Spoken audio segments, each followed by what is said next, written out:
So today we're going to be making Philly cheesesteaks, but it's going to be a twist on Philly cheesesteaks. So if you think about like fajitas, they're made with steak too, the skirt steak, and then Philly cheesesteaks are made with ribeyes.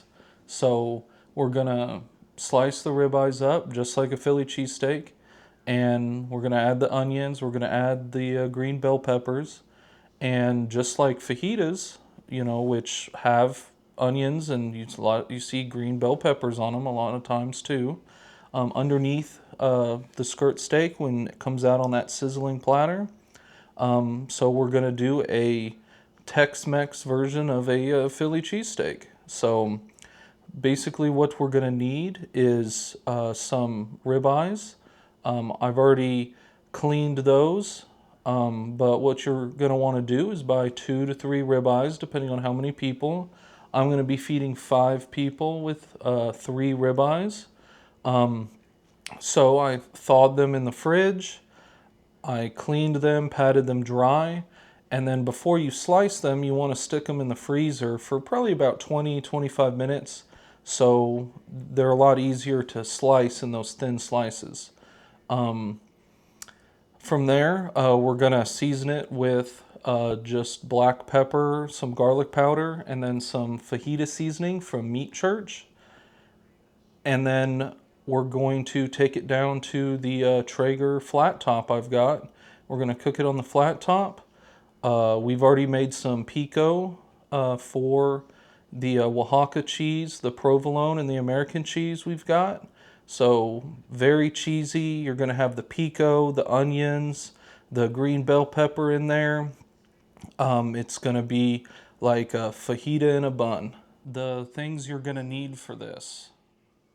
You're going to want a bowl for your cut up ribeye.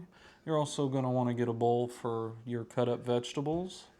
We're going to get some black pepper to season the ribeye with, some garlic powder, and the most important seasoning, the fajita seasoning from Meat Church. Stuff's good. If you got an Ace Hardware near you, they'll run deals on it. Sometimes buy 2, get 10% off, or buy 2, get the third one half off. It makes it way cheaper. So if you got an Ace Hardware around, look for those deals. So we're going to start here with the white onion, and we're going to cut it pretty thin. It doesn't have to be super thin, but we're just going to cut it thin enough that it can caramelize pretty quickly on the grill. Because we're going to be basically adding almost all this stuff at the same time, and then the cheese on top of everything once we get it cooked down a little bit. Man, I need to sharpen this knife. So it's a beautiful day outside. It's super windy, but a sunny day in the Texas Hill Country. Went on a walk earlier. Absolutely beautiful. So we got our onion cut up. Just going to toss it in the bowl here. So cut these pretty thin too, the green bell pepper.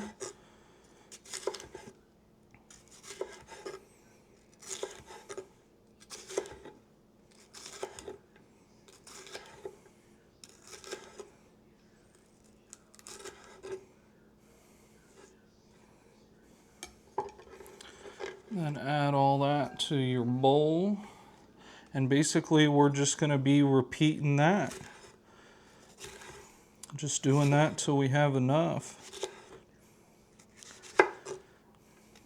You like to see that hint of green. We're going to see some red from the tomatoes and the pico, some green from the cilantro and habanero or jalapenos that are in the pico. And that's all going to look super great covered in that Oaxaca cheese.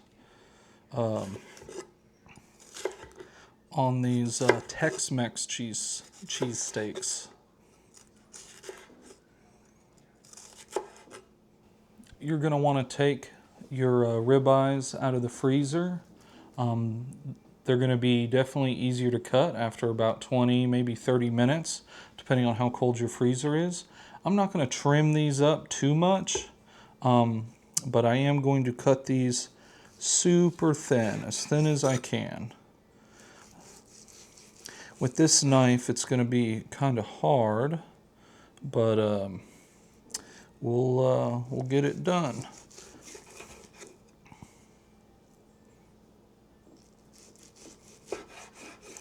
So once we have these cut up, we're going to throw them all in this bowl here and season them up here in a second. So when I'm talking thin, you know, this is about what I'm talking about. You know, it's going to be pretty thin here. That's going to allow it to cook. Now we got everything nicely chopped up pretty thin. I did cut some of the pieces of the hard fat off some of the ends because that's not going to cook down quick enough. It's fine if you're like reverse searing the steak or something, but it's not going to work very well on the flat top. So we're going to go in and just add, you know, some garlic powder. We're not adding any salt to this because there's plenty of salt in the fajita seasoning. So then we're going to go in with the fajita seasoning. You know, get plenty of that in there so we can mix it around. And then we're going to get that black pepper.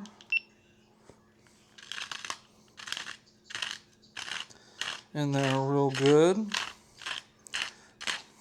Love the flavor of the black pepper.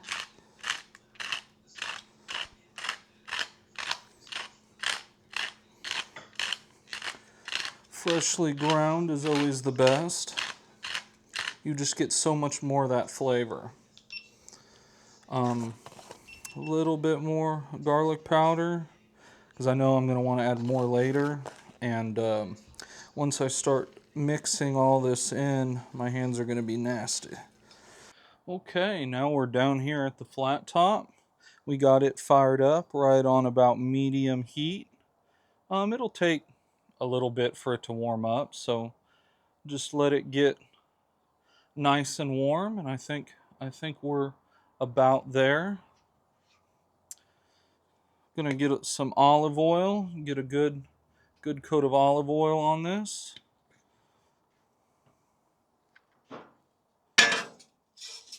Get it all moved around real nice.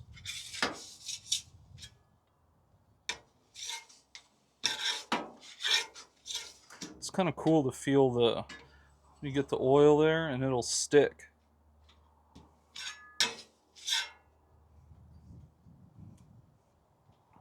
But there we go, we got a nice coat there. Then we're gonna get the meat on. So we're just gonna toss that right in there like that.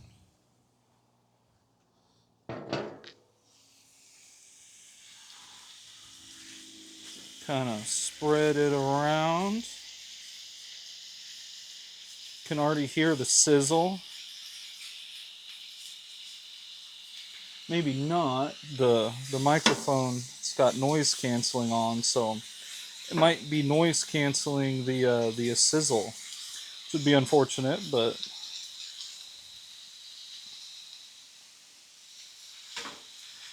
maybe get a little bit more oil over here for the vegetables, because we're gonna get those going over here.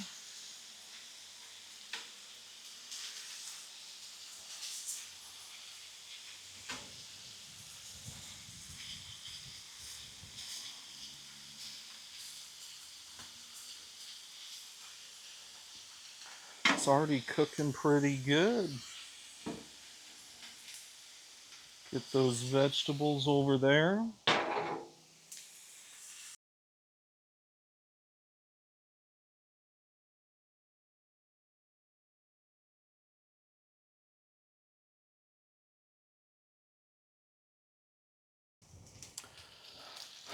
Okay, now that we got this stuff cooked down quite a bit more, see some good color on those bell peppers and those onions. That looks good. So we're still on medium heat, and we're gonna combine everything.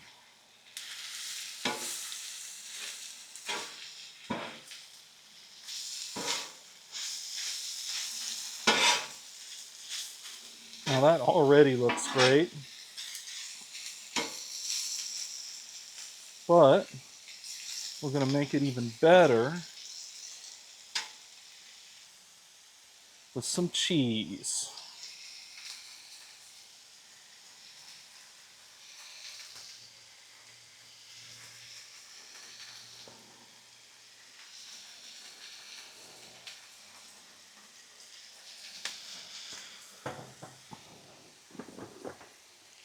With that cheese starting to melt down in there.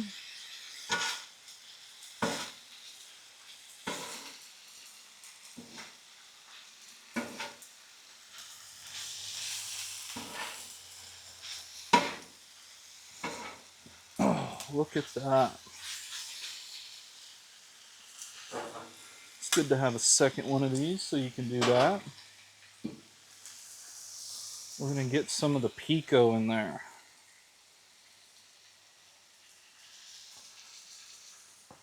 Let's grab some big old chunks of pico. Look at that. I guess this is a 1/4 cup scooper, so I could say, you know, we're adding like a cup and a half of pico in there. Look at that.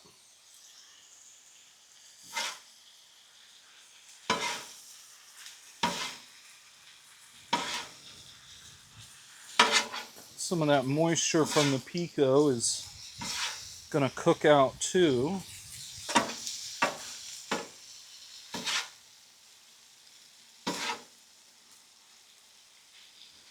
But yeah, that cheese is looking good. Might as well add the rest of it. Rest of that cheese.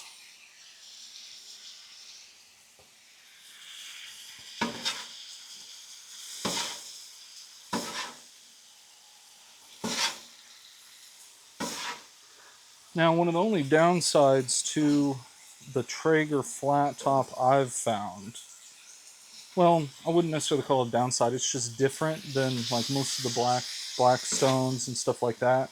Is your the port you put all the water and stuff down when you're done and you're cleaning it and stuff is down here at the bottom. So now I think it's easier to use that way. But when you're in your workspace here up front, you have to be very careful you don't launch your food down it.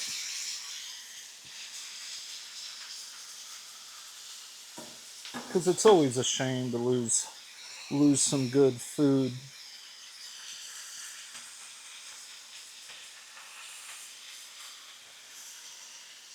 Now we're just letting that cook, getting that sit.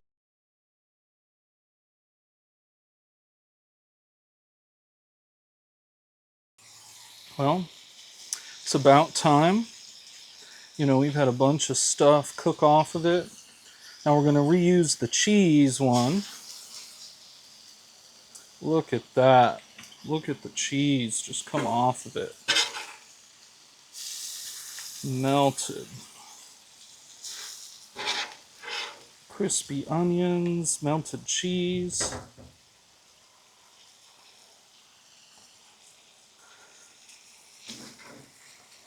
Well, we got everything upstairs, and it's just going to be pretty basic. We got a white roll. I've kind of taken some of the bread out of the middle so you can fit more of the meat. We're going to take this sliced up avocado, get some avocado slices in there, you know, honestly, this is going to be kind of like a torta. Some of that avocado in there. And we're going to get some of this. Look at that. Still hot. Good cheese. Onions, the pico. Look at that there. Literally tastes like you just put fajitas in a bun and you just get to eat that. So highly recommend. It was pretty easy to make. You need some specialized tools, you know, like the flat top and stuff, but you could do it in a skillet easily, just a cast iron on your stove. Well, that'll be all for today. Just want to let you know, remember to always be thankful. You can put good food in front of family, friends, and yourself. Have a good one. Thanks for watching.